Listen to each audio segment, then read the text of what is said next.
예수 그리스도 이름으로 하나님 말씀 전하겠습니다. 다 같이 야고보서 1장 5절에서 11절까지 있는 말씀 같이 보도록 하겠습니다. 자, 같이 읽습니다. 5절부터 11절. 자, 시작. 너희 중에 누구든지 지혜가 부족하거든 모든 사람에게 후히 주시고 꾸짖지 아니하시는 하나님께 구하라. 그리하면 주시리라. 오직 믿음으로 구하고 조금도 의심하지 말라. 의심하는 자는 마치 바람에 밀려 요동하는 바닷물결 같으니 이런 사람은 무엇이든지 좋게 얻기를 생각하지 말라. 두 마음을 계속 있습니다. 시작. 두 마음을 품어 모든 일에 정함이 없는 자로다. 낮은 형제는 자기의 높음을 자랑하지 부한 자는 자기의 낮아짐을 자랑할지니 이는 그가 지나감이라. 해가 돋고 뜨거운 바람이 불어 풀을 말리면 꽃이 떨어져 그 모양의 아름다움이 없어지나니 부한 자도 그 행하는 일에 이와 같이 쇠잔하리라. 아멘. 오늘은 시련에 승리하는 법이라는 제목을 가지고 우리가 같이 은혜를 나누도록 하겠습니다. 성경에서 가장 이렇게 많이 거론되는 인물 중에 다윗이라는 인물이 있죠. 다윗은 사울왕 곁으로 이렇게 불려졌을 때부터 해서 왕이 되고 또 왕이 된 후에도 굉장히 큰 그런 고난을 이렇게 맛봤던 왕입니다. 그러나 하나님께서 특별히 다윗을 사랑하셔서 내 마음에 합한 자다. 그래서 내 뜻을 다윗을 통해서 이루겠다. 이런 약속을 이렇게 주셨습니다. 이 다윗이 사울 옆에서 죽임을 당할 뻔한 그런 예들은 굉장히 많았어요. 창을 던져서 사울이 다윗을 죽이려고도 했고 또 수천 명의 군사를 데리고 그 다윗을 찾아서 죽이려고 한 것도 굉장히 많이 있었죠. 그럼에도 불구하고 다윗은 그 고난의 순간순간마다 하나님을 원망하고 하나님 곁을 떠난 것이 아니라 온전히 하나님을 붙들고 또 하나님께서 그 모든 문제를 해결해 주시기를 바라고 그 하나님과 동행을 했다는 사실이죠. 그리고 다윗이 특별히 하나님 앞에 큰 죄악을 진 그 시절도 있었습니다. 그 간음죄를 범하고 또 살인죄를 범하고 참 말할 수 없는, 어떻게 보면 참 이 세상에서 태어나서 짓는 죄 중에 가장 큰 죄악을 다윗이 두 가지를 함께 지었다, 이렇게 말씀을 드릴 수가 있는데요. 그런 죄 가운데 빠졌을 때도 다윗은 물러서지 아니하고 하나님께 통곡하면서 참 마음을 다해서 기도를 드렸습니다. 결국 하나님께서 그 다윗의 마음을 아시고 용서하시고 또 그와 함께 하셨죠. 그 이후에도 압살롬의 반란이 또 있었지만 그것은 자기 아들이었어요. 아들이 반란해서 왕권을 찬탄하려고 하는 그런 때에도 역시 참 하나님과 함께 동행함으로써 그 모든 어려운 역경을 이겨낼 수가 있었다 하는 겁니다. 오늘날 우리 하나님께서 이렇게 그 당신의 일을 이루려고 하실 때 사람을 사용하신다라고 하는 것을 우리가 잘 알아야 합니다. 근데 그 사람은 어떤 사람이냐? 바로 믿음의 사람이고 시련을 이긴 사람입니다. 그냥 시련이 오면 푹푹 쓰러져 나자빠지는 그런 사람을 하나님께서 사용하시는 것이 아니라 한 번 주어진 인생, 그 인생 속에서 많은 시련을 겪었지만 하나님과 동행을 마지막까지 하는 사람은 하나님께서 그를 통해서 당신의 뜻을 이루어 나가신다 하는 것을 우리는 성경 말씀을 통해서 알 수가 있습니다. 여러분 잘 아시는 허드슨 테일러라고 하는 사람이 있는데요. 중국 선교사였죠. 그래서 19세기에 가장 위대한 선교사 그러면 이 허드슨 테일러를 저희들이 손을 꼽습니다. 근데 이 허드슨 테일러라고 하는 사람이 중국에 건너가 가지고 참 말도 안 통하지만 얼마나 그 어학을 공부를 열심히 해가지고 준비해서 중국에 들어갔겠습니까? 50년이 넘는 51년 정도 되는데요. 50년이 되는 그런 긴 시간 동안 중국에 머물면서 선교사를 이렇게 800명이나 길러냈죠. 그래서 복음이 참 붉은 동토에 복음의 씨앗이 뿌려져서 오늘날 굉장히 많은 사람들이 그 믿음을 가지고 있는 곳이 참 공산 국가이지만 중국입니다. 그래서 중국에는 굉장한 기독교 신자들이 이렇게 신앙생활을 하고 있다, 이렇게 말씀을 드릴 수가 있습니다. 자, 이 내용도 이렇게 보면 하나님께서는 누구를 사용하시냐, 어떤 사람들은 성공하기 위한 방법을 자꾸 찾지만, 그러나 하나님께서는 누구를, 사람을 통해서 일을 하신다. 그래서 하나님께서는 사람을 발굴하시고 믿음의 사람을 발굴하시면 그 사람의 인생을 통해서 진짜 성공이 무엇인지를 그에게 깨우쳐 주는 겁니다. 하나님을 위해서 평생을 봉사하고 산 사람, 우리도 늦지 않았죠? 지금 이후부터 이 말씀을 통해서 깨달아서 하나님께 봉사하고 헌신하면서 사는 나의 인생을 마지막까지 산다면 앞에 살았던 인생은 다 지워져도 상관이 없어요.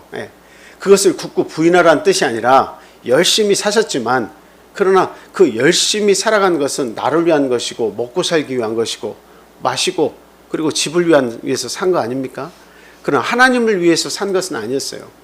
누군가를 위해서는 봉사하면서 살았지만, 그러나 나를 지으시고 전 우주를 통치하시는 하나님을 위해서 산 세월은 없었다라고 하는 거죠. 그래서 하나님께 충성하는 삶을 지금부터라도 우리가 다시 산다면 하나님은 남은 인생을 통해서 값지게 하나님께서 그 사람을 사용하실 것이다 라고 하는 사실입니다.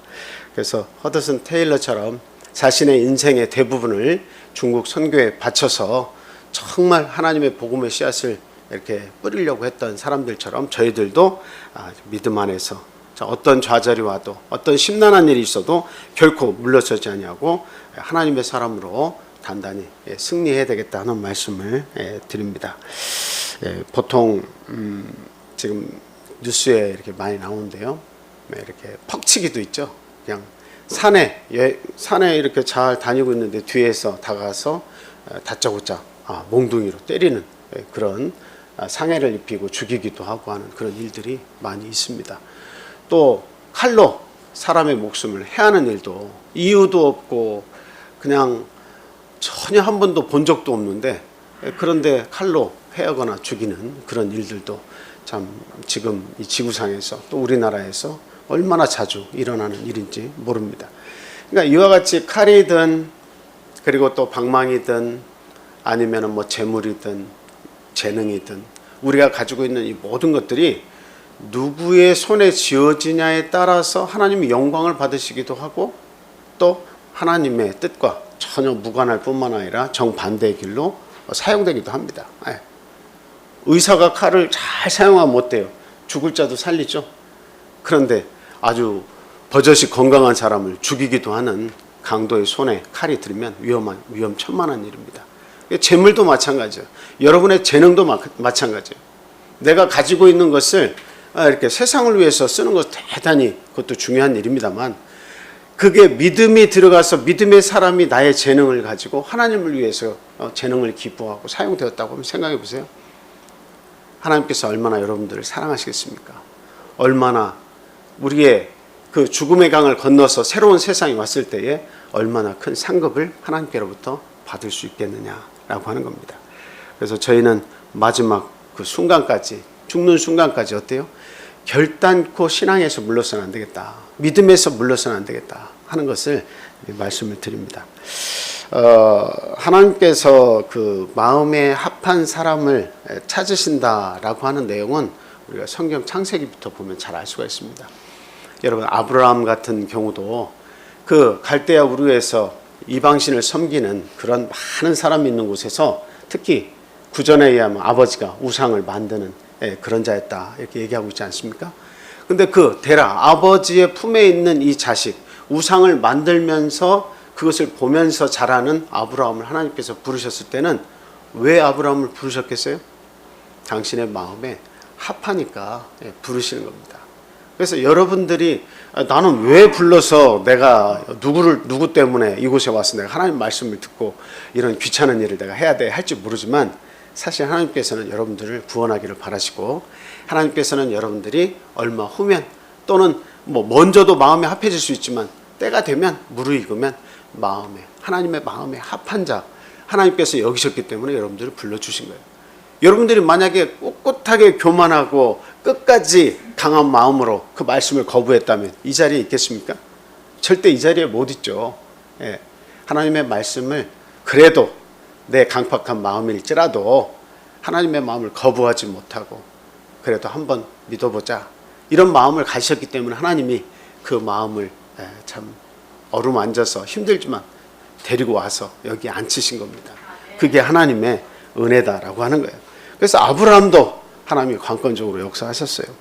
여러분 모세도 마찬가지고 이스라엘의 초대왕이 사울도 마찬가지고 다윗도 마찬가지고 솔로몬도 마찬가지입니다. 물론 중도에 타락하고 떨어져 나간 왕도 있어요. 그리고 중도에 그 마음이 좀 변질된 그런 왕도 있습니다. 그러나 대부분 초기에 하나님께서 왕을 삼으셔 쓰실 때는 어땠습니까? 마음에 합했기 때문에 쓰신 거예요. 예수님께서 12제자를 부르셨을 때도 그 가운데 가룟 유다가 있었지만 그러나 마음에 다 합했기 때문에 부르신 거예요. 그러나 자기의 욕심을 제어하지 못하고 자기의 뜻과 하나님의 뜻이 멀어져 있다는 것을 발견한 가룟 유다가 결국에는 선생을 팔았지만 그러나 하나님의 마음은 순수하게 마음에 합해서 불러주셨다라고 하는 겁니다. 자, 이와 같이 성경의 많은 인물들은 하나님께서 그 마음에 합했다라고 분명히 말씀을 해주시는 거예요. 그 중에 다윗에 대한 평가를 한번 보겠습니다. 사도행전 13장 20절에서 23절 말씀입니다. 사도행전 13장 20절에서 23절 다 같이 읽겠습니다. 시작.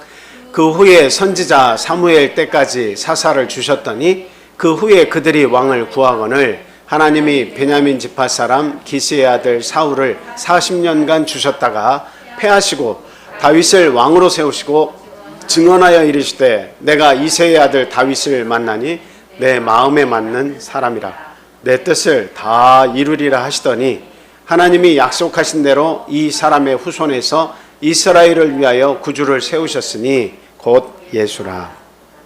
아멘.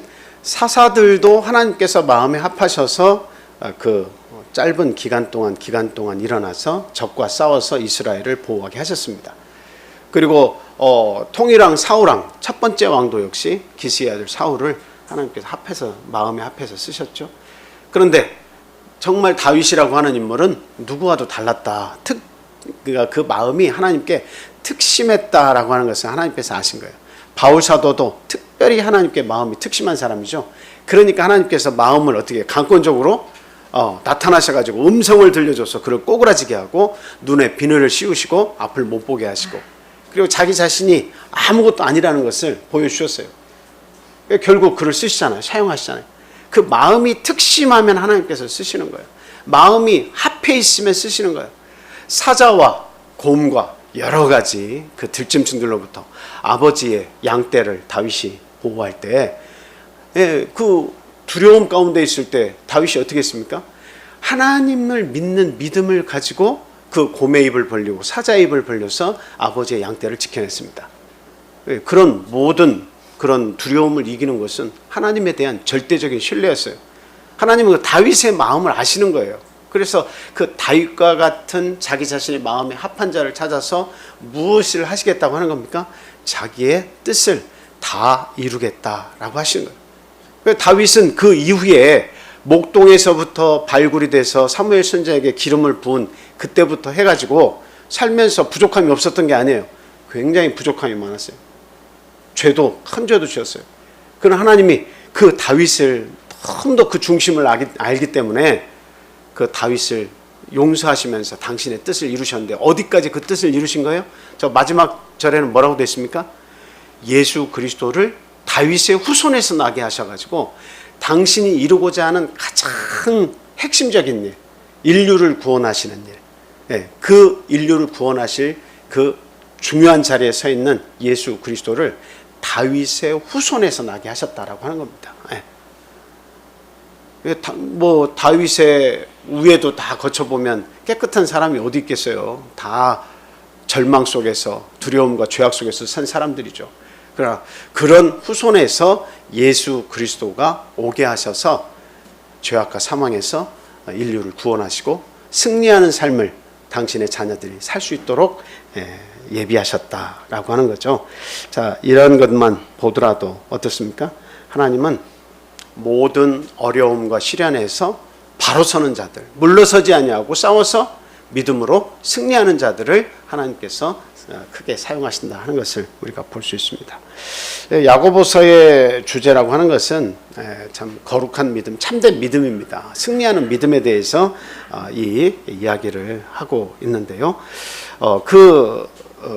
참된 믿음을 가지기 위해서는 이런 시험과 고난을 잘 이겨야 된다고 말을 하고 있습니다. 그래서 본문에 지금 저희들이 읽었던 주요 내용은 그 믿음과 시련과의 관계를 이야기하고 있다. 그 시련을 믿음을 통해서 잘 이겨내야 된다라고 성경은 이야기를 하고 있는 겁니다. 과연 이 시련에서 승리하려면 어떻게 해야 되냐, 그 방법에 대해서 몇 가지 말씀드립니다. 첫 번째로는 시련에서 승리하려면 우리가 기도로 지혜를 구해야 한다는 말씀을 먼저 드립니다. 자, 5절에 있는 말씀 한 번 더 읽겠습니다. 5절에 있는 말씀 한 번 더 읽겠습니다. 본문 5절입니다. 자, 시작.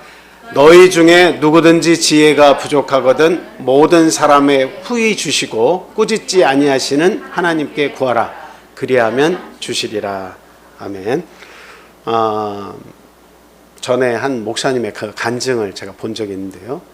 한 목사님이 결혼을 하게 된 그 간증 내용인데, 사람은 인지상정이죠. 누구라도 다 예쁜 아내를 다 얻기를 원합니다. 예쁜 신부감을 다 원해요. 근데 본인이 이제 전도사 기간을 거치고 그다음 이제 부목사에 이를 때까지 그 교회에 결혼을 하지 못한 나이가 좀 많은 그런 자매님이 있었습니다. 근데 그 자매의 얼굴을 이렇게 사람들이 이렇게 대할 때마다 모두가 다 인상이 좀 이렇게 찡그러지는 그런 일을 경험해요. 그래서 이 전도사도 그 교회로 와가지고 그 자매를 보니까 하나님도 실수하실 때가 있나 이렇게 생각을 했답니다. 하나님도 실수하실 때가 있나 보다. 왜 이렇게 얼굴이 참 이렇게 예쁘지 못한 그 상태에서도 굉장히 남에게 어떤 그냥 인상을 찌푸리게 할 정도의 그런 얼굴을 가지고 있는가. 하나님도 실수할 때가 있는가 보다. 이렇게 생각을 했답니다. 그런데 그 자매님은 자기가 인사를 하고 성도들이 이렇게 얼굴이 이렇게 목도를 하고 이렇게 목례를 하고 지나가도 그냥 고개만 숙이고 일하지 항상 말을 안 해요. 말을 아껴요. 말을 아예 안 해요. 그래서 자기도 나같이 좀 어느 정도 그래도 준비된 신랑감이니까 인사하면 좀 받아주려나 하고, 안녕하십니까 자매님 반갑습니다 몇 번을 인사해도 고개만 숙이면서 그냥 그게 지나가는 거예요. 그리고 그녀가 항상 행하는 곳은 그 교회에 보면 앞에 그 남녀 기도실이 각각 있는데 그 기도실에 가가지고 그냥 기도만 하는 거예요. 시간이 나면 기도를 하는 거예요. 그래서 나중에 이 자매님이 나한테 관심이 없는가? 나 같은 이 1등 신랑감한테 어떻게 관심이 없는가? 이렇게 생각을 하고요. 그래서 계속 인사를 했대요. 근데 끊임없이 인사를 안 받아주더래요. 근데 어느덧 부목사가 이렇게 되어서 외국에 가서 공부를 하고 돌아왔는데, 여전히 많은 사람들은 1등 신랑감이니까 만나자고 하고, 그리고 중매를 이렇게 해가지고 여러 번 만남도 가지고 그러는데, 그 자매는 시집갈 나이가 됐는데도 꼼짝달싹 안 하는 거예요. 그리고 아주 쌩하게 찬바람이 불면서 자기를 무시하듯 고개만 숙이고 지나가더라는 겁니다. 다른 사람들은 외국 생활이 어땠냐, 안부도 묻고 나하고 좀 교제 좀 하자 막 이렇게 하는데, 이 여인은 그냥 계속 기도하러 가고 그냥 기도실로 들어가고, 그래서 나중에는 이제 오기가 생겨서 저 여인이 나에게 응답을 할 때까지 내가 정말 강하게 대시를 해야겠다. 그래서 자매님을 불러 세우고, 자매님 얘기 좀 합시다. 저는 얘기할 거 없습니다 하고, 나는 당신에게 관심도 없습니다. 요즘 말로 관심도 없거든 하면서 이제 본인이 들어가는 거예요. 근데 비교를 해도 나하고 자기 자신하고는 비교할 대상이 안 된다고 생각했는데 그 자매가 자기를 무시한다고 하는 생각이 들자마자 하나님께 이제 기도하기 시작했습니다. 저 오만한 콧대를 꺾어 주십시오. 반드시 제가 저 여인의 콧대를 꺾도록 하나님 도와주십시오. 그리고서는 계속 구애하듯이 만나달라고 요청을 했습니다. 만나달라고 요청을 했어요. 나중에는 기도가 됐습니다. 정말 내 자신이 상당히 교만했구나. 자기 자신을 발견하고 정말 저 여인을 저렇게 하나님께 충성스럽고 이렇게 정말 하나님에 대한 열심을 품은 저런 처자와 같이 저런 사람을 나에게 배필로 하나님 주십시오 하고 간절히 기도하게 됐다는 거예요. 내가 그동안에 사람을 겉모습으로만 판단하고 참 그 아름다움과 화려함에만 내가 취해 있었다면 하나님 정말 저의 부족함을 용서해 주십시오. 제 배우자는 저 여인입니다 하면서 막 기도를 하게 됐대요. 그래서 나중에 그 여인과 만나서 결혼이 됐는데 그 여인이 하는 말이 뭐냐면 그 자매가 할 수 없이 결혼해 줬다는 거예요. 할 수 없이 너무나 들이대서 우리 목사님이 나한테 너무 들이대서 할 수 없이 내가 결혼해 줬다는 거예요. 여러분, 제가 지금 이게 재미있는 예화지만 이 얘기를 드리는 이유를 아시겠습니까? 할 수 없이 결혼해 줬대요. 아무런 조건도 없고 능력도 없고 어떻게 보면 사람들로부터 왕따를 당할 수밖에 없는 그런 자리였지만 나중에 목사님하고 그 훌륭한 목사님하고 결혼할 때 할 수 없이 너무 들이대가지고 내가 결혼해 줬어요. 그렇게 결혼해 줬다는 이야기입니다. 이 내용이 뭐예요?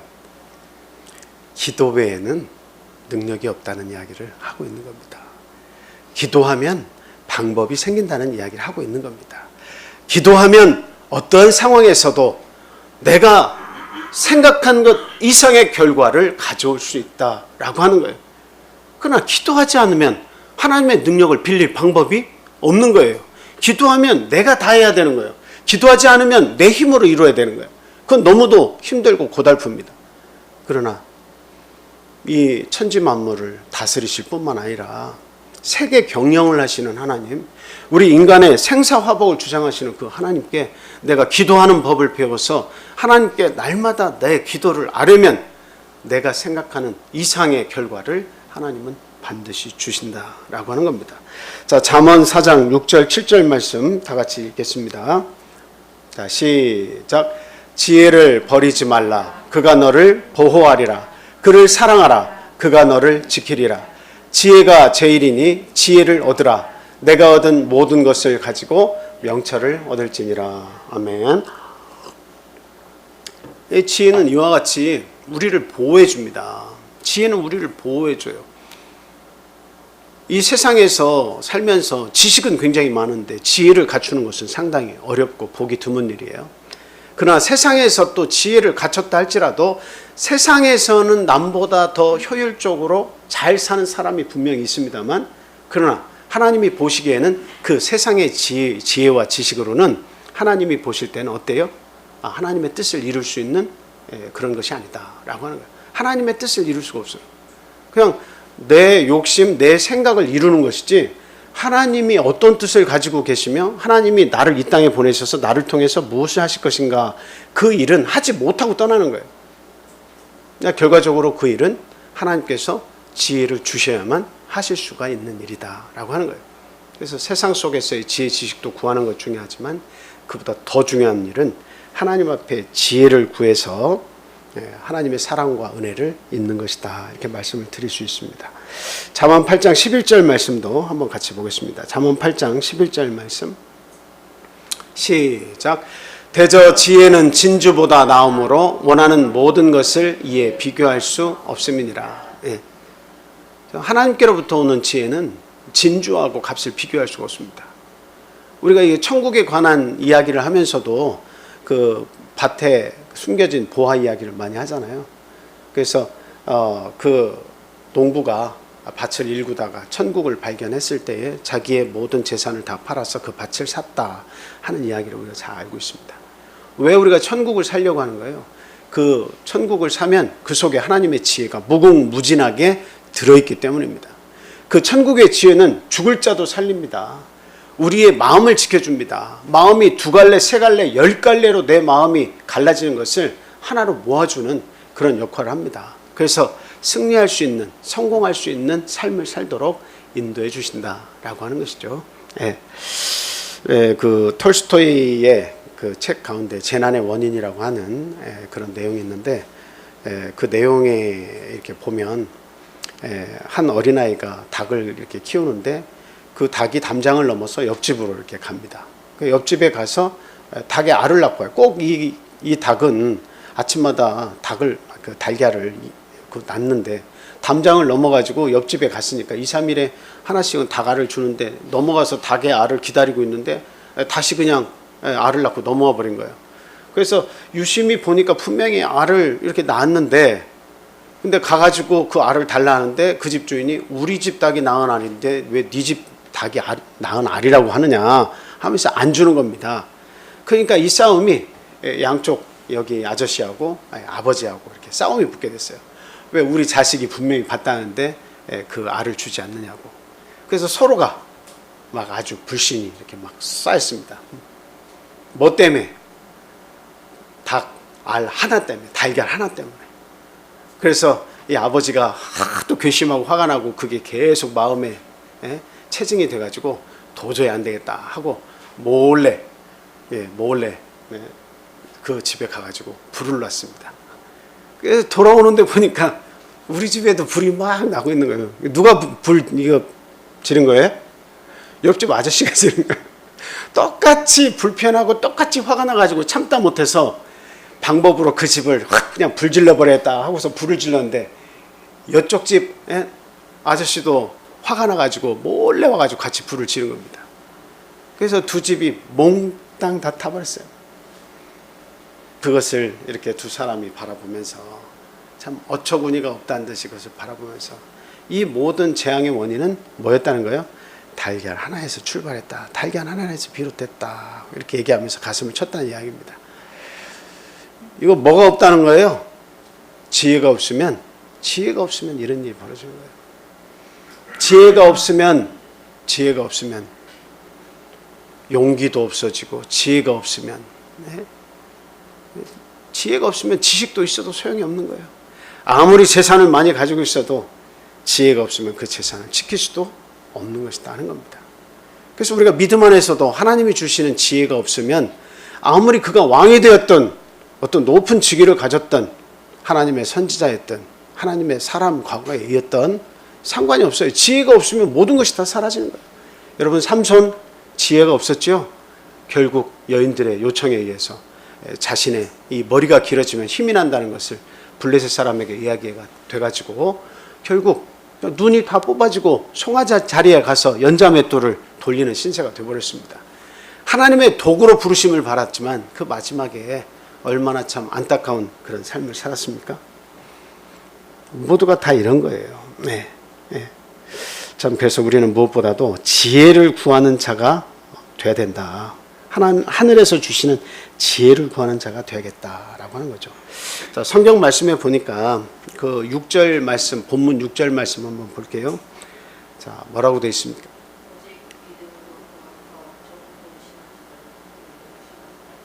네.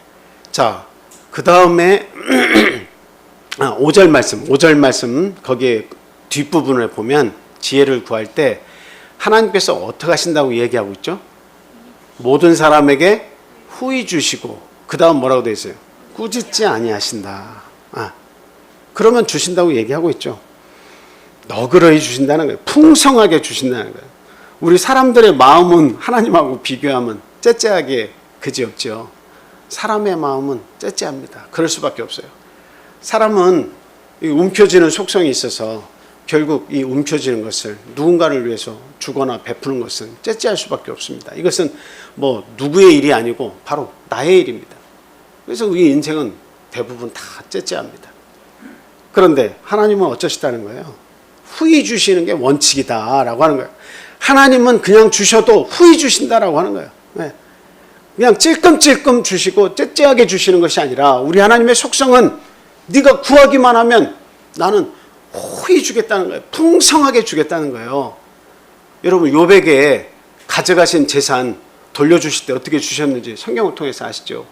풍성하게 주십니다. 그냥 째짜게 주신 게 아니에요. 그리고 사람을 들어 쓰실 때 아이고 나는 우리 지파도 작은 지파지만 나는 우리 족속 중에 가장 작은 자 중에 작은 자입니다 하는 자일수록 하나님은 그에게 풍성한 능력을 주셔서 크게 사용하십니다. 하나님은 배포가 크신 분이에요. 사랑으로 꽉 차신 분이에요. 하나님의 옆구리를 누르면 사랑이 막 흘러나옵니다. 그러니까 하나님께 기도해서 옆구리를 쿡쿡쿡 누르면 하나님은 내가 너를 사랑한다. 내가 너를 지켜주겠다.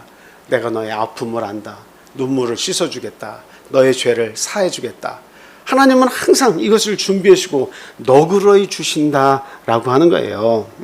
풍성하신 분이십니다. 자, 로마서 8장 32절에 바울 사도는 그래서 이 예수 그리스도에 관해서 어떻게 그 하나님에 대해서 어떻게 표현하고 있나 한번 봅시다. 자, 시작. 자기 아들을 아끼지 아니하시고 우리 모든 사람을 위하여 내주시니가 어찌 그 아들과 함께 모든 것을 우리에게 주시지 아니하겠느냐. 하나님께서 그 아들 독생자 예수 그리스도를 주셨는데 그 아들 예수라고 하는 것은 우리가 생각하는 것처럼 뭔가 부인이 있어야 되고 그 사이에서 아들을 낳고 이런 개념이 아니라 하나님의 자리에서 아들과 같은 개념을 가지고 이 땅에 오셨어요. 그 아들은 하나님께 아버지라고 말하면서 사람들에게 본을 보여주는 입장으로 이 땅에 오셔요. 근데 그분은 하나님이세요. 하나님의 본체를 거기에서 떠나셔가지고 인간의 형상으로 오셨다 뿐이지 그분이 바로 하나님이에요. 그러나 표현은 어떻게 해요? 가장 사랑하는 아들의 형상을 가지고 이 땅에 오셨다 이렇게 성경은 표현하는 겁니다. 그런데 이 아들, 가장 귀한 아들을 내어주시는 하나님의 그 마음을 우리가 볼 줄 알아야 된다는 거예요. 그걸 내주시니까 모든 것을 어떻게 해요? 주시지 않겠느냐라고 이야기하고 있습니다. 그러니까 하나님을 사랑하는 당신의 자녀들에게는 하나님은 무엇을 주시기를 원하신다는 거예요? 모든 것을 주기를 원하시는 거예요. 그래서 나중에 우리가 죽음의 강을 건너서 영원한 하나님 나라에 가면 하늘의 이 천체, 온 우주, 끝도 없이 펼쳐진 가볼 수 없었던, 볼 수 없었던, 느낄 수 없었던 그 영원한 우주가 다 누구의 것입니까?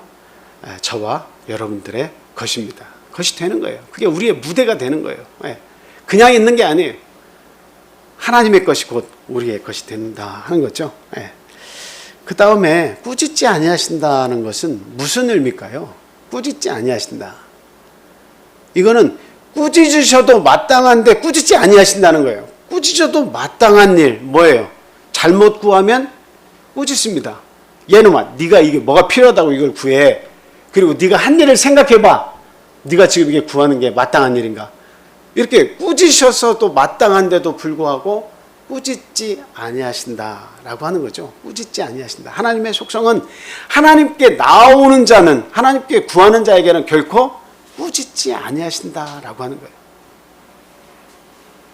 여러분 그 누가복음 15장엔 이런 것에 대한 비유의 말씀들이 많이 나와 있는데요. 한번 보겠습니다. 누가복음 15장 17절에서부터 24절 말씀이에요. 이거는 말씀을 안 드렸는데 한번 좀 찾아주세요. 누가복음 15장 17절에서 24절. 자, 같이 읽어보겠습니다. 시작. 이에 스스로 돌이켜 이르되 내 아버지에게는 양식이 풍족한 품꾼이 얼마나 많은가. 나는 여기서 줄여 죽는구나. 내가 일어나 아버지께 가서 이르기를 아버지, 내가 하늘과 아버지께 죄를 지었사오니 지금부터는 아버지의 아들이라 일컬음을 감당하지 못하겠나이다. 나를 품꾼의 하나로 보소서 하리라 하고 이에 일어나서 아버지께로 돌아가니라.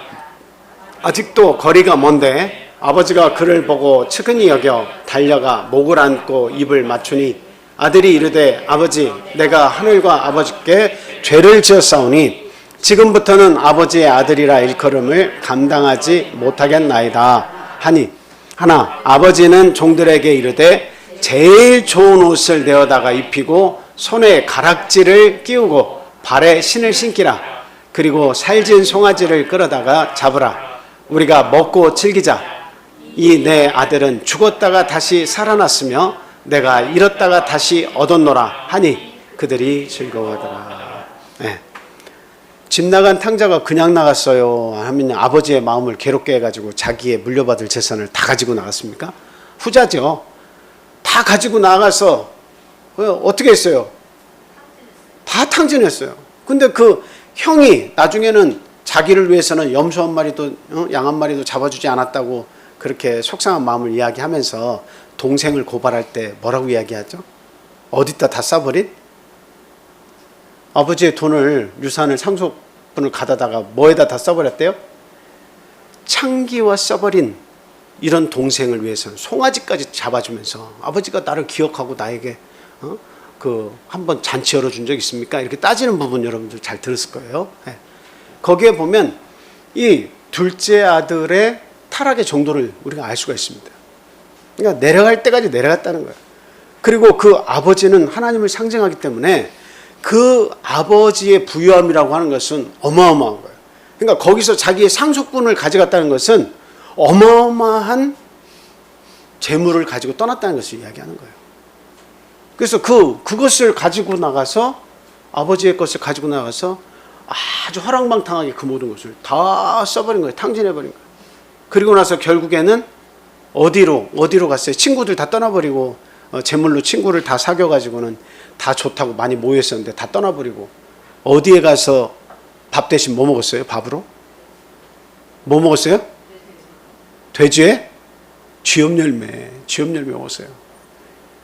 그 쥐염열매 얘기를 제가 전에 한번 해드리고 한번 제가 보여드린 적이 있다고 생각을 하는데 없나요? 이렇게 붉은색으로 이렇게 콩깍지처럼 생겼어요. 요만해, 딱 요만해. 이렇게 두께는 요 정도 됐어요. 요만해. 여기 안에 아주 단단한 씨앗들이 한 6, 7개 이렇게 들어있어요. 그 씨를 먹는 게 아니에요. 우리는 콩을 보면 콩깍지 속에서 콩을 먹지만 이 쥐염 열매는 씨는 못 먹고 요 껍질을 삶아요. 굉장히 단단한데 이렇게 막 하면 딱딱 무슨 막대기 같이 딱딱한데 이것을 아주 그냥 오래도록 삶으면 돼지가 먹을 수 있게 바뀝니다. 그거 파다가 이제 일하면서 그거 먹었어요. 그러면서 생각한 것이 우리 아버지 집에는 품꾼이 많은데 얼마나 그들이 풍성하게 사는가. 그래서 생각한 거예요. 그래서 아버지께 돌아가자 이 마음을 먹고 품꾼의 하나같이 여겨주십시오 이렇게 내가 말하리라 하고서 이제 돌아오는 거죠. 근데 아버지는 어디까지 나와 있어요? 동구박까지 나와 있어요. 성경은 동구박이라고 안 하고 있지만 멀리 나와서 아들을 발견하죠. 그 말은 뭐냐면 그때만 그렇게 나와 있었다는 이야기가 아니에요. 아버지의 마음은 항상 그 자리에 서 있었어요. 그 자리에 나와서 아들이 오는가 언제 오는가 그것을 지켜보고 있었던 거예요.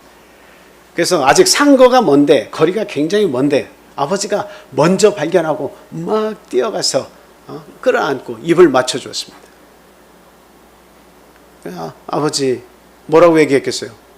나를 품꾼의 하나같이 여겨주십시오. 왜? 난 아버지와 하늘에 하나님께 죄를 지었다. 하늘하고 아버지께 내가 큰 죄를 지었습니다. 깨달은 거죠. 근데 아버지가 꾸짖었어요? 안 꾸짖었어요? 이야 이놈아 하면서 뺨을 한 대라도 탁 때리면서 이것은 네가 나를 배반하고 떠난 그에 대한 대가다 이놈아 하면서 탁 이렇게 때렸어요? 안 때렸어요? 안 때렸습니다. 어떻게 했죠? 가서 씻기고 옷도 새로운 옷도 주고 신발도 주고 그 다음에 반지도 끼워주고 또 마지막에 뭘 잡아가지고 잔치를 벌여줬어요? 살찐 송아지. 그냥 보통 송아지 이 얄미워가지고 이놈 그래도 밥 한 끼는 해줘야 되는데 야 제일 볼품없는 놈 하나 잡아라. 뭐 잘났다고 이렇게 좋은 거 해줘야 돼. 그런 이야기 안 하고 살찐 송아지를 잡아다가 그것을 잔치에 냈습니다. 얼마나 참 풍성한 잔치였겠습니까? 그렇죠? 이 내용을 우리가 생각해 보면 하나님의 속성이 고스란히 다 나타나 있어요. 우리가 하나님을 원망할 때가 있어요. 왜 하필이면 하나님 접니까? 왜 하필이면 하나님 나에게 이런 일이 벌어집니까? 하나님은 나를 사랑하시는 겁니까? 사랑하시지 않는 겁니까? 왜 내 인생을 이렇게 구겨진 인생을 살도록 만들어 놓으셨습니까? 너무 고통스럽습니다. 이 시련은 견디기가 어렵습니다. 이렇게 말씀을 우리가 하나님께 드릴 때도 있어요. 무슨 말을 하더라도 우리 하나님은 우리를 안아주십니다. 무슨 말을 하더라도 눈물을 닦아주십니다. 무슨 말을 원망의 말을 하더라도 하나님은 가장 묵묵히 그 아픈 마음을 달래주신다 하는 겁니다. 그리고 가장 좋은 것으로 채워주신다라고 하는 거예요. 가장 좋은 것으로 그 마음을 달래주시고 채워주신다라고 하는 거예요. 그게 하나님 아버지의 속성이고 마음이다라고 하는 겁니다. 그래서 시련이 오면 원망만 하고 고통만 호소하는 게 아니라 뭐부터 하자? 주님 앞에 나와서 기도하자라고 하는 겁니다. 그 마음을 하나님이 모르실 리가 없습니다. 내신 자도 하나님이시고 취하신 자도 하나님이세요. 우리의 모든 일을 다 알고 계신 하나님께서 왜 마음 아파하시지 않겠습니까? 인간에게 시련을 주실 때는 그 시련을 주시는 당사자가 더 마음이 아픈 거예요. 여러분들이, 여러분의 자녀들이 학교에 잘 가나 못 가나 뒤에서 숨어가면서 이렇게 따라다닌다고 한번 보세요. 그 아이가 온전치 못해서 넘어지고 자빠져서 코도 깨지고 상처도 나도 뒤에서 그에게 강건함을 가르치기 위해서 뒤에서 쫓아오는 부모의 마음은 어떻겠습니까? 아파서 눈물 흘리는 그 아들보다 그 뒤에서 바라보는 이 시련을 경험하게 하는 이 부모의 마음이 더 아픈 거예요. 네. 하나님도 마찬가지입니다. 고난은 주시지만 그 시련을 주시지만 그 시련 가운데서 당신을 의지함을 통해서 이 세상을 이겨낼 수 있는 것을 하나님은 가르치시기를 원하시는 겁니다. 그래서 견딜 수 있는 만큼의 시련을 주신다. 반드시 뭘 주신다? 피할 길을 주신다라고 하는 거예요. 고난이 왔지만 이겨낼 길도 하나님께서 또 주신다라고 하는 사실입니다. 그래서 저와 여러분들 당한 시련을 잘 이겨나가는 승리하는 그런 신앙인들이 다 되야겠습니다. 네. 자, 그리고 두 번째로는 시련에서 승리하려면 두 마음을 품어서는 안 된다. 한 마음으로 믿음에 굳게 서야 한다라고 하는 것을 말씀을 드립니다. 야고보서 1장 6절에서 8절 말씀 보겠습니다. 야고보서 본문 6절에서 8절입니다. 자, 같이 읽겠습니다. 시작. 오직 믿음으로 구하고 조금도 의심하지 말라. 의심하는 자는 마치 바람에 밀려 요동하는 바닷물결 같으니 이런 사람은 무엇이든지 죽게 얻기를 생각하지 말라. 두 마음을 품어 모든 일에 정함이 없는 자다라고 지금 이야기를 하고 있죠.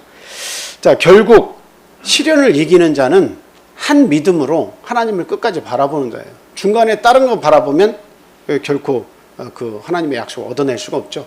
자, 마태복음 14장에서 베드로의 이야기인데요. 한번 보겠습니다. 자, 31절 말씀 시작. 예수께서 즉시 손을 내밀어 그를 붙잡으시며 이르시되 믿음이 작은 자여 왜 의심하였느냐 하시고, 지금 누구를 향해서 이야기하시는 거죠? 누구한테 저 말씀하시는 거예요? 예수님께서 베드로에게 하시는 거예요. 베드로가 어떤 상황에서 지금 손을 내밀었습니까?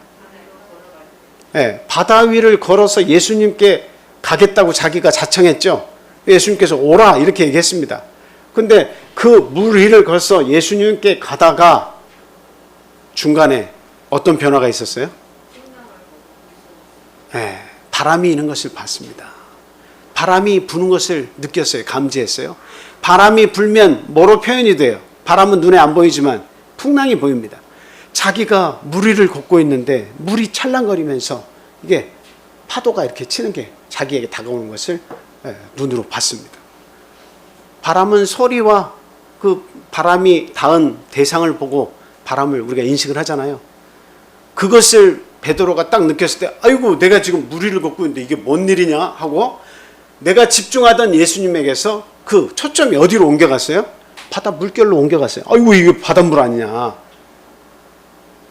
아니 아까는 바닷물 안 걸었어요? 바닷물 보고 걸어온 거지? 근데 그때는 어디에 시선이 있었어요? 예수님께 시선이 있었어요. 근데 바람 소리가 휘 나면서 바다 물결이니까 그것을 보고 아이고 이거 바다 아니야. 하나님의 우리 하나님 예수 그리스도를 바라보는 시선이 바다로 딱 빼앗겨 버렸죠. 그러고서는 푹 빠져들어가는 것을 예수님 저를 구해 주십시오 하니까 예수님께서 손을 내밀어서 붙잡아 주시면서 믿음이 작은 자여 그 다음 뭐예요? 왜 의심하였느냐라고 말씀하신 거예요. 아, 의심은 뭐다? 우리가 의심하는 거는 결국 뭐예요? 두 마음입니다. 의심하는 것은 두 마음이에요. 한 마음으로 가려면 의심이 없어야 되는데 의심하면 두 마음. 여러분 이렇게 잘 살던 남녀도 우리가 헤어지는 이유는 뭐예요? 의심이 그 속에 들어가면 두 마음이 생겨서 갈라지는 거예요. 사랑의 마음을 깨놓는 거예요. 하나님에 대한 진실된 마음이 둘로 나눠지고 깨지는 이유가 뭐예요?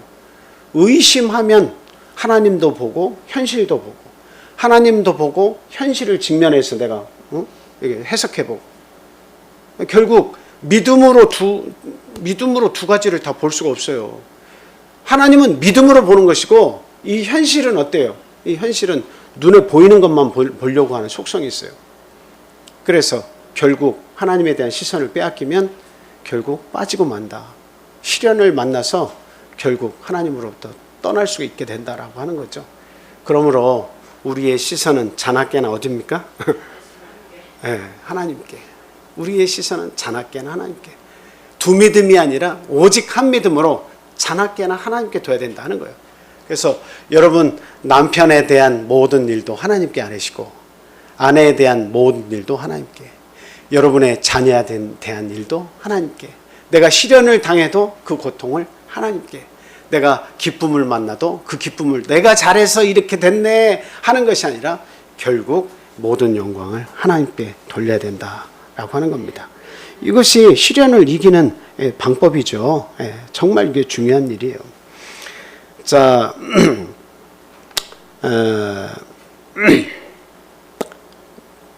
요한복음에 있는 말씀 한번 볼게요. 요한복음 1장 43절에서 46절 말씀입니다.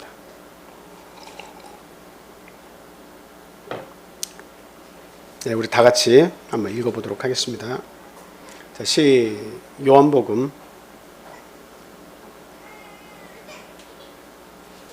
제가 말씀 안 드린 구절인가요? 요한복음 1장 43절에서 46절. 말씀 안 드렸나 보네요. 요한복음 1장 43절에서 46절 말씀입니다. 자, 같이 읽겠습니다. 요한복음. 자, 시작. 이튿날 예수께서 갈릴리로 나가려 하시다가 빌립을 만나 이르시되 나를 따르라 하시니, 빌립은 안드레와 베드로와 한 동네 베세다 사람이라. 빌립이 나다나엘을 찾아 이르되 모세가 율법에 기록하였고 여러 선지자가 기록한 그 일을 우리가 만났으니 요셉의 아들 나사렛 예수니라. 나다나엘이 이르되 나사렛에서 무슨 선한 것이 날 수 있겠느냐. 빌립이 이르되 와서 보라 하니라. 자, 우리가 살면서 조심해야 되는 그런 부분이 있는데요. 그것은 무엇이냐면 이 세상의 평가입니다. 이 세상의 평가, 사람들의 입에서 오르내리는 평가. 저 사람은 나를 어떻게 생각할까 하는 거죠. 이것을 내 마음속에 가지고 있으면 두 마음이 자꾸 생깁니다.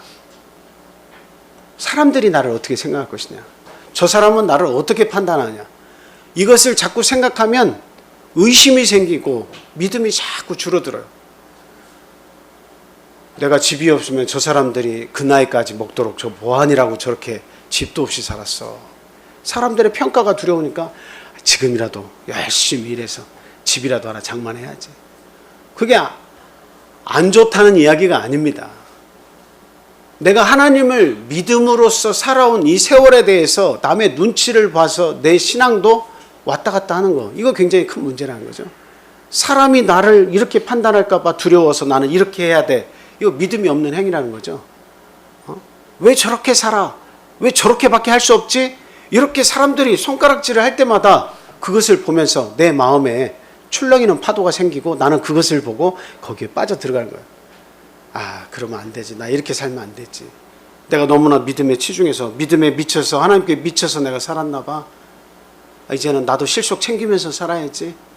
사실은 성공한 인생은 하나님과 함께 동행하는 건데 그 손을 놨다 잡았다 놨다 잡았다, 어떨 땐 살려달라고 했다가 어떤 때는 구원해달라고 했다가 어떨 때는 아이고 하나님 없어도 내가 충분히 살 수 있네 했다가 흔들리는 건 왜 그래요?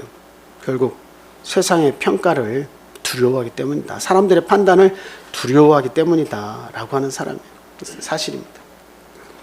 그래서 예수님께 대해서도 뭐라고 얘기했습니까? 사람들이 이는 누가 아니냐? 이는 저기 나사렛 예수라고 어떻게 그러한 촌 구석에서 선한 것이 나겠냐고 그렇게 세상 사람들 평가했습니다. 종교 지도자들도 세상 사람도 예수에 대한 평가는 아주 바닥이었어요.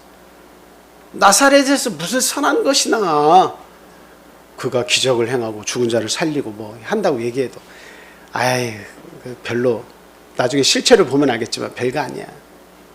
베드로가 아주 그냥 설교를 할 때에 모든 듣는 이의 마음을 들었다 놨다 아주 뜨거운 설교를 하니까 이게 갈릴리 사람 아니냐? 이렇게 얘기했어요. 그 뜻은 뭡니까? 그 갈릴리라고 하는 거는 바다 이야기죠. 그 어부가 거기에 가득 차 있는 갈릴리 마을에서 어떤 선한 것이 나겠느냐, 어떤 능력 있는 자가 나타나겠느냐 하는 말이에요. 비꼬면서 하는 말이에요. 이거 갈릴리 사람 아니냐? 그런데 이렇게 말을 잘해. 왜 이렇게 우리 마음을 후벼 파? 그 말 아닙니까? 세상 사람들의 판단 중요한 게 아니에요. 오직 누가 우리를 판단하십니까? 세상 사람들이 판단하는 거에 왔다 갔다 해서는 안 돼요. 결국은 하나님께서 판단하시는 게 진짜예요. 여러분의 삶을 보시고 누군가가 나를 판단했을 때 박수를 보낼 수도 있고, 누군가가 판단했을 때 너는 왜 이렇게밖에 못 살았냐 하면서 박수 대신에 비난을 이렇게 던져줄 수 있습니다. 근데 중요한 것은 그게 중요한 게 아니라 누가 우리를 판단하신다? 하나님께서 우리를 친히 판단하고 계신다. 그 판단이 두렵고 중요한 판단이다 라고 하는 거예요. 예수님께서 나를 어떻게 생각하시냐, 하나님께서 나를 어떻게 생각하시냐, 그게 제일 중요한 거라는 거예요. 그 판단할 수 있는 근거를 내가 가지고서 살면 정죄함도 없고 우리 그리스도와 함께 즐겁게 신앙생활 할 수 있어요. 은혜 가운데 살 수 있어요. 모든 시련 이길 수 있어요. 근데 그 예수님께서 판단하시기에 힘이 좋은 판단의 근거가 우리 안에 없으면 우리는 우리의 죄를 짊어지고 살 뿐이요, 사망의 권세에서 헤맬 뿐이요, 어둠의 권세에서 우리는 좌충우돌하면서 이 세상을, 한번 주어진 인생을 어두운 인생 속에서 살다가 먹고 입고 사는데 정신 쏟고 살다가 지나가면 끝이에요. 아무것도 남은 게 없어요. 이렇게밖에 될 수 없는 우리의 인생을 우리 주님께서 나를 믿으라고 이야기하시고 나와 더불어 먹고 마시자, 내가 너에게 들어가겠다 하면서 문을 똑똑 두드리고 계신다는 거예요. 아무리 여러분의 마음문을 똑똑 앞에서 두드리면서 내가 너에게 들어가서 나와 너와 더불어서 먹고 마시자 이렇게 할 때 내 마음의 문을 꼭꼭 닫아서 내 인생을 그냥 마음을 닫은 채로 하나님을 영접하지 않은 채 그렇게 살아가 버려서 인생이 끝나버리면 그 인생이 이 세상에서 가장 불쌍하고 고통스러운 인생이다라고 하는 사실 우리 잊어서는 안 됩니다. 여러분, 이런 이야기를 할 때 생각나는 예화가 이렇게 있죠. 성경에서 누가 딱 떠오릅니까? 부자와 나사로가 딱 떠오르는 거예요. 나사로는 세상 사람들에게 있어서 아주 이렇게 참 비판받은 인물 중에 하나일 겁니다. 아주 인생을 어떻게 너같이 살 수가 있냐, 이런 비아냥거림을 당할 수가 있는 그런 삶을 산 사람이 나사로예요. 나사로. 부자의 상에서 떨어지는 그 부스러기 먹고 산 사람이 나사로입니다. 그 사람을 인생 잘 살았다고 누가 판단하겠습니까? 그 부자는 눈길 하나 주지 않았어요. 항상 그 부스러기를 찾아서 상에서 떨어지는 그것을 먹는 이 거지 나사로를 보면서 부자는 인간 취급도 하지 않았어요. 근데 하나님의 판단은 달랐죠. 세상 사람들의 판단은 틀렸죠. 하나님은 아브라함의 품에, 그가 죽어서 아브라함의 품에 안기게 하셨습니다. 그리고 사람들이 잘 살았다고 박수쳤던 그 부자는 음부에 빠져서 내 혀를 물 한 방울 적셔서 내 혀에 적셔달라고, 나사로를 통해서 물 한 방울 전해달라고 부탁한 그런 처지에 떨어졌어요. 그건 왜? 하나님께서 판단하셨을 때 그에게는 좋은 판단의 근거를 가지고 있지 못했다라고 하는 사실이에요. 좋은 간증의 예들을 가지고 만들어서 사는 사람이 돼야 되는데 그 사람을 딱 보면 간증거리가 없어. 하나님 앞에서 어떻게 살았는지 간증거리가 없어.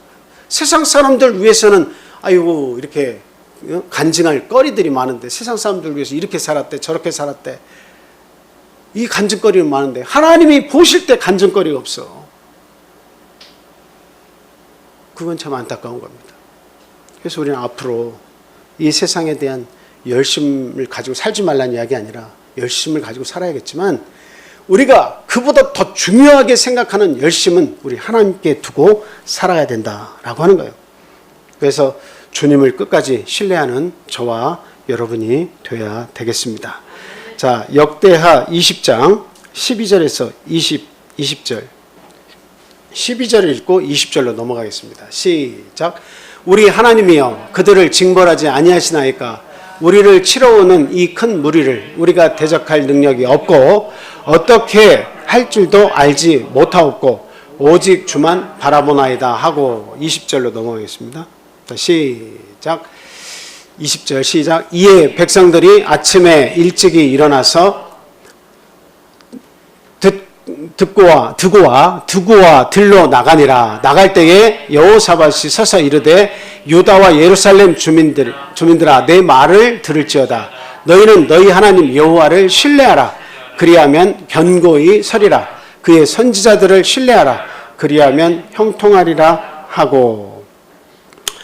여기에 내용을 보면 여호사밧이 모압과 모압, 암몬, 그다음 세일산 자손들과 연합한 그 군인들과 싸워가지고 그 침략전에서 싸우는 내용이 이렇게 나와 있는데, 거기에 그 내용에서 하신 말씀이 뭡니까? 이 큰 우리를 치러 오는 무리가 왔는데 어떻게 할 줄 모릅니다.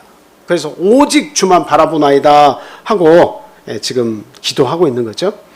근데 찾지는 않겠습니다만 30절에 뭐라고 돼 있냐면, 이처럼 여호사밧의 영토가 평안하였더라. 그의 하나님께서 사방에서 그에게 안식을 주셨더라. 이렇게 이야기하고 있습니다. 결국 한 마음을 품어서 그 두려운 상황, 침략 전에 얼마나 두렵겠습니까? 나는 어떻게 할 줄 모르겠습니다. 여호사밧이 그렇게 기도했어요. 하나님만 바라볼 뿐입니다. 한 마음을 품어서 의심하지 않고 하나님만 바라보고 계속 기도했더니 그 영토를 하나님께서 평안하게 지켜주셨다. 그래서 형통했다라고 이야기를 하고 있습니다. 평안한 안식을 주셨어요. 여러분에게 필요한 건 뭐예요? 안식입니다. 평안한 안식. 이 세상에 파도가 많은 이 세상에, 시련이 많은 이 세상에 살면서도 안식이 필요하다라고 하는 거예요. 그 안식은 재물에서 오는 게 아니고 사람에서 오는 게 아니고 어디에서 오는 거예요? 하나님께로부터, 여러분의 믿음에서부터 오는 겁니다. 그래서 그 믿음을 가지라는 거예요. 자, 그 다음 마지막 세 번째는 간단하게만 말씀드립니다. 시련에서 승리하려면 세상의 것에 쉽게 유혹받아서는 안 된다라고 하는 겁니다. 하여튼 유혹받으면 이거 큰 일이에요. 유혹이 문제예요. 여러분 그때 한번 제가 낚시하는 거 말씀드렸지만 그 낚시 도구를 파는 곳에 한번 가보세요. 그 미끼라고 하죠. 미끼. 찌도 있고 미끼도 있는데 그 미끼가 화려함이 정도가 이게 실제 고기보다 더 화려해. 아주 그 미끼의 종류를 한번 보세요. 그리고 그거 한번 만져보세요. 얼마나 잘 만들어놨는지 몰라요. 물에다가 띄워놓고 막 감으면 이 물고기가 꼬리를 막 흔들면서 쫓아오는 진짜 물고기처럼. 과학이 얼마나 발달했어요. 산업이 얼마나 발달했어요. 그러니까 이거 하나가 미끼를 만들더라도 이 하나님이 만들어 놓으신 이 만물의 생명체를 홀릴 정도로 어떻게 그렇게 잘 만들어 놨는지, 이 물고기가 수평을 유지하면서 미끼에 그 물고기를 매달아 놨잖아요. 그 수평을 유지하면서 따라오는 게 진짜 물고기 같아요. 그러니까 막 죽기 살기로 감으면 왔다가 났다 하면 어때요? 먹으려고 했다가 놓치고 먹으려고 했다가 놓치니까 죽기 살기로 입을 벌리고 큰 물고기가 막 돌진해서 덥석 무는 순간 이게 탁 이렇게 낚시 바늘에 끼어가지고 그때부터는 어때요? 해가지고 쫓겨가면서 이제 고통스러운 거예요. 뭐가 기다리고 있어요? 사시미가 기다리고 있어요. 죽음이 기다리고 있어요. 죽음이. 미끼를 물기까지는 막 행복합니다. 행복해요. 오늘 저녁 식사 아주 기가 막히네. 막 딱 물으면 그 순간 죽음이 기다리고 있어요. 어둠이 기다리고 있어요. 주의해야 됩니다. 그래서 실현해서 승리하는 방법은 세상의 것에 쉽게 유혹돼서는 안 되겠다라고 하는 겁니다. 뭘 보지 말아야 돼? 세상의 영광에 취해서는 안 됩니다. 세상의 영광에 취해서는 안 돼요. 그거 일시적인 거예요. 잠깐 있으면 지나가는 거예요. 네. 지난주입니까? 저 장로님, 우리 황 집사님 이렇게 이야기, 김밥 먹으면서 얘기를 했는데 뭔 얘기를 했냐면 우리에게 남은 시간은 이제 10년, 15년밖에 없어. 그 다음에는 나이 들어서 뭘 할래야 할 수도 없어. 이런 이야기 했습니다. 네. 여러분에게 남은 시간은 얼마나 될 것 같아요? 저와 여러분에게 남은 시간이 얼마나 될 것 같아요? 거기서 거기입니다. 거기서 거기예요. 본문 야고보서 1장 9절 10절 말씀 보겠습니다. 우리 인생에 대해서 뭐라고 이야기하고 있습니까? 야고보서 1장 9절 10절 같이 읽겠습니다. 시작. 낮은 형제는 자기의 높음을 자랑하고 부한 자는 자기의 낮아짐을 자랑할지니 이는 그가 들의 꽃과 같이 지나감이라. 해가 돋고 뜨거운 바람이 불어 풀을 말리면 꽃이 떨어져 그 모양의 아름다움이 없어지나니 부한 자도 그 행하는 일에 이와 같이 쇠잔하리라. 이 말은 뭐예요? 부한 자뿐만이 아니라 결국 영광은 다 사라지게 돼 있다라고 하는 겁니다. 결국 영광은 다 사라지게 돼 있다. 우리 정 집사님께서 우리 부인을 굉장히 이제 사랑하시고 말씀도 잘 듣는 걸로 알고 있습니다만, 그 사랑하시고 아끼시고 하지만 그 아름다움은 어때요? 지금도 계속 됩니까, 정 집사님?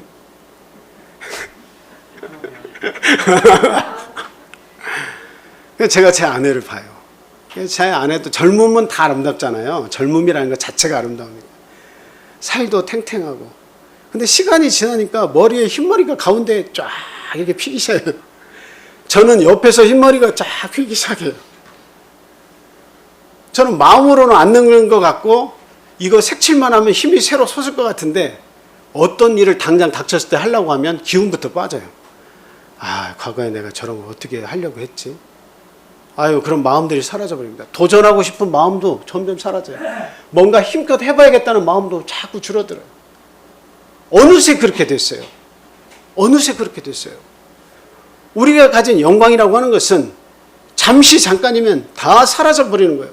이것을 아는 것이 지혜예요. 들의 꽃과 같이 아주 아름답게 피었다가 햇볕을 쨍쨍 내려주고 며칠 지나가면 풀이 죽어가지고 그냥 언제 그런 영광이 있었느냐 하는 것처럼 다 감춰버린다. 없어져 버립니다. 그것이 우리의 인생입니다. 부여함도 사라지고 영광도 사라지고 자랑도 사라지고 다 없어지게 되어 있습니다.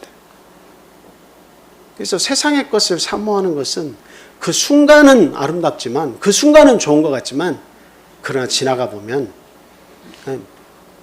뭐 좋은 게살구라고 이렇게 표현하던데, 예?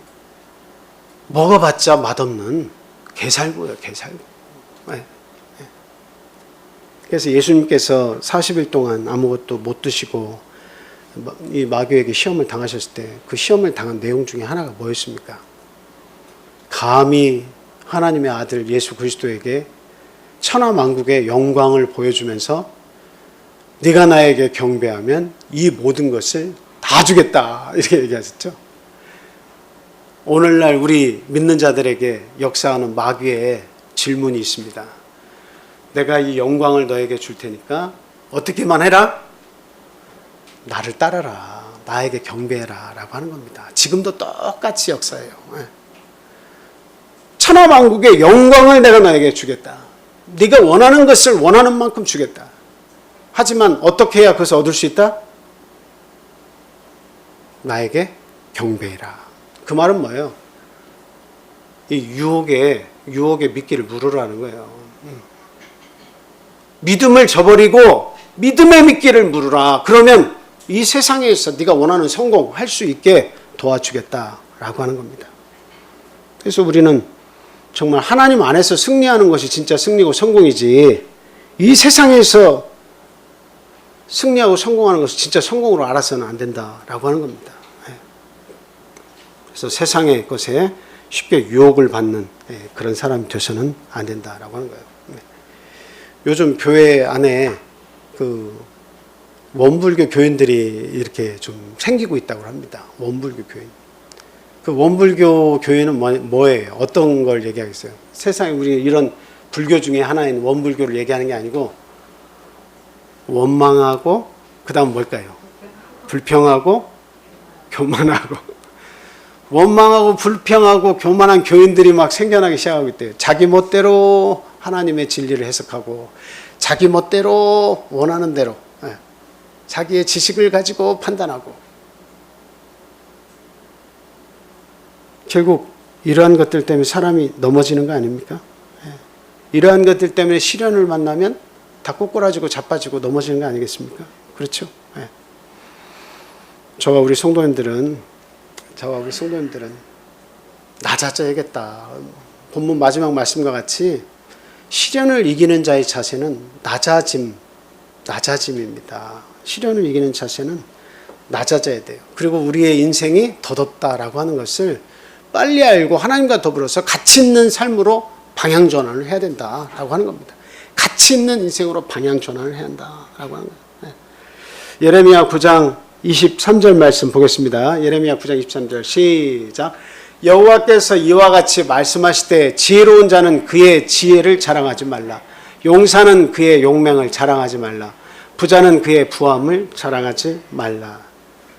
제가 UFC 그걸 참 좋아합니다. 이렇게 막 권투도 좋아하고 UFC도 격투기도 좋아하고 그런데 이게 뭐 참 좋은 분야를 좋아하는 것 같지는 않습니다.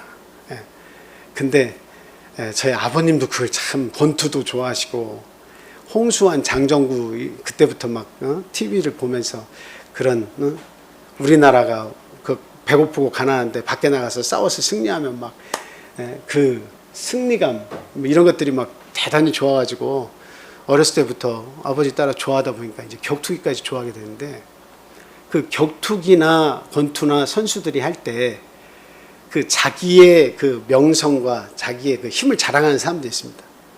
대놓고 상대를 비아냥거리는 거예요.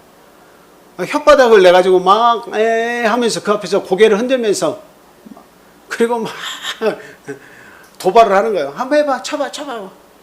너는 아무것도 아니야. 막 하면서 도발을 막 하는 거예요. 그러다가 상대 선수가 순위는 낮지만 그 낮은 선수인데 우리의 마음 보는 이의 마음속에 야 저거 한번 그냥 턱주가리를 한 대 쳐가지고 저거 쓰러뜨렸으면 아주 속이 시원하겠다. 이런 마음이 들 정도로 막 자기를 자랑하는데 아니나 다를까 상대 선수가 턱을 탁 쳐가지고 그냥 막 아주 넉다운을 시켜버리는 거예요. 막 속이 아주 시원한 이렇게 막 무겁지가 않고 까불면서 사는 사람도 있어요. 아주 가벼운 사람들이 있어요. 하나님은 자기의 삶에 대해서 자랑하지 말라고 그렇게 이야기하고 있습니다. 지혜도 자랑하지 말고 용맹도 자랑하지 말고 부함도 자랑하지 말고 자랑하지 마라. 그거 아무것도 아니다. 네 생명 취하면 네 것도 아닌데 뭘 그렇게 자랑하냐. 너 손가락 하나 내가 부러뜨리는 건 일도 아니다. 피아노 치는 자에게 손가락 하나는 얼마나 귀한 겁니까? 바이올린 키는 자에게 줄을 잡는 자에게 한 손가락이 없어지면 줄을 못 잡으면 그거 이제 인생 끝난 거예요. 에어로빅을 잘하는 그런 선수 같은 사람에게도 다리 하나 절단하면 그 인생 끝나는 거예요. 하나님께서는 지고 계신 패가 무궁무진하다는 것을 살면서 알아야 됩니다. 하나님께서 가지고 계신 인생에 대한 패는 보여줄 수 있는 그 패는 무궁무진하다는 것을 알면 두려울 수밖에 없어요. 내가 원하는 방법대로 지금 살아서 내가 형통한 길을 갈 수 있다고 생각할지 모르지만 하나님 편에서는 나에게 보여주실 표가 너무도 많다는 거예요. 너 이렇게 하면 어떻게 할 거야? 너 이렇게 하면 어떻게 할 거야? 너 인생 이렇게 방향 바꾸면 너 어떻게 할 거야? 어떻게 할 거야? 너무도 많다는 거예요. 그러므로 우리는 하나님 앞에 겸손해야 됩니다. 겸손하게 하나님을 붙잡고 살아가는 것이 이게 고통을 어려움을 이길 수 있는 길이다라고 하는 거예요. 자, 마지막 한 구절 더 읽고 마치겠습니다. 고린도후서 4장 17절 말씀. 고린도후서 4장 17절. 시작.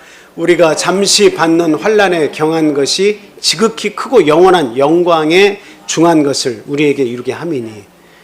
자, 우리가 받는 이 세상에서 시련을 받기도 하고 아픔을 겪는데 이것은 오래도록이래요, 잠시래요.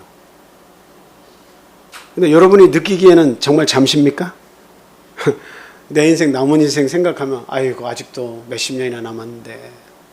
그러나 저 말씀은 뭐냐면, 바울 사도가 하신 말씀은 우리의 생명은 영원한 거예요. 영혼을 회복하기 위해서 예수 그리스도께서 이 땅에 오셔서 죄의 문제를 해결해 주신 거예요. 그래서 아담과 하와 때처럼 우리의 생명을, 영원한 속성을 되찾아 주신 거예요. 이제 영원히 가야 되는 거예요. 그러면 그 영원이라는 시간을 생각해 보면 우리가 지금 잠깐 이 땅에 와서 받는 이 시련, 고난은 어떻다는 겁니까? 잠시 받는 거다. 잠시 받는 거다.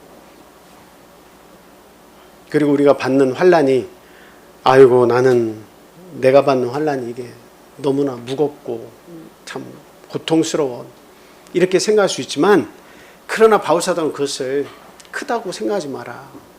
나는 40에 하나 감한매를 5번이나 맞았고 태장에 맞아서 죽을 뻔하고 물의 위험, 강의 위험, 바다의 위험, 그리고 동족의 위험. 왜 나는 배가 파손돼서 죽을 뻔도 했다. 얼마나 많이 죽을 뻔한지 모른다. 그러나 내가 받는 환난에 경한 것이라고 표현하고 있어요. 가벼운 것이다. 그건 아무것도 아니다. 왜? 뭐하고 비교하니까? 영원한 하나님의 영광과 비교하니까 이 땅에서 받는 내가 그 몇 번 죽을 뻔한 것들은 그건 아무것도 아니다. 하나님이 주신다고 하는 영광은 너무도 큰데 그거에 비하면 나 아무것도 아니야. 이거 참아야지. 그래서 손이 범죄하고 눈이 범죄하면 빼고 잘라서라도 어떻게 하래요? 그 하나님 나라에 들어가기 힘쓰라고 그렇게 이야기하고 있는 겁니다. 예. 고통은 심하게 보이지만 아주 영원한, 끝도 없는 영원한 세상이 우리에게 왔을 때 그 영광을 받는 것에 비하면 이 세상의 영광은 잠깐이면 지나간다는 거예요. 잠깐이면, 눈 깜짝할 사이에 60대고 70대고 80대고 90대고 잠깐이면 지나간다는 거예요. 영원한 영광의 무거운 것이 기다리고 있다. 우리 믿는 자들에게. 그것이 진짜다라고 얘기하고 있는 거예요. 그것을 위해서 우리는 시련을 잘 감당할 수 있어야겠습니다. 오직 예수 그리스도와 동행하는 우리 참빛교회 성도님, 모든 시련을 믿음으로 이기는 저와 여러분 되시기를 예수 그리스도 이름으로 축원합니다. 다 같이 기도하겠습니다. 하나님, 우리의 가정을 돌아봐 주십시오. 가장 큰 축복인 하나님을 알고 믿는 믿음을 우리 가족 구성원에게 골고루 나눠 주십시오. 기도해야겠습니다. 어디에 있든지 또 믿음을 가졌던 못 가졌던 우리의 참 피부치들에게 하나님 그 은혜를 나눠 주십시오. 그 구원의 영광을 주십시오. 라고 우리가 기도해야겠습니다. 그리고 이 나라 이 민족을 위해서 기도하시고 내년에 있을 참 총선에 정말 대통령을 뽑을 때 정말 하나님을 두려워할 수 있는 대통령 주시고 정치가들 주십시오. 우리가 기도해야겠습니다. 코로나를 통해서 믿음이 연약해지지 않도록 하나님 우리 믿음 붙잡아 주세요. 기도해 주시기 바랍니다. 그 다음 연로한 우리 어르신들, 집사님들, 부모님, 그리고 참 연약한 우리 어린이들 둔 가정 기억하시고요. 그리고 시험 앞둔 우리 수험생들 마지막까지 관리 잘해서 최상의 컨디션으로 참 시험을 감당할 수 있도록 하나님 시간 함께해 주십시오. 기도하겠습니다. 그리고 멀리 떠나 있는 우리의 그 가족들 참 이렇게 또 이렇게 기억하시고 함께 기도해 주십시오. 믿음의 뿌리를 아주 확실하게 내리지 못한 연약한 믿음의 구성원들 기억하시고 또 기도해 주시기 바랍니다. 같이 기도하겠습니다.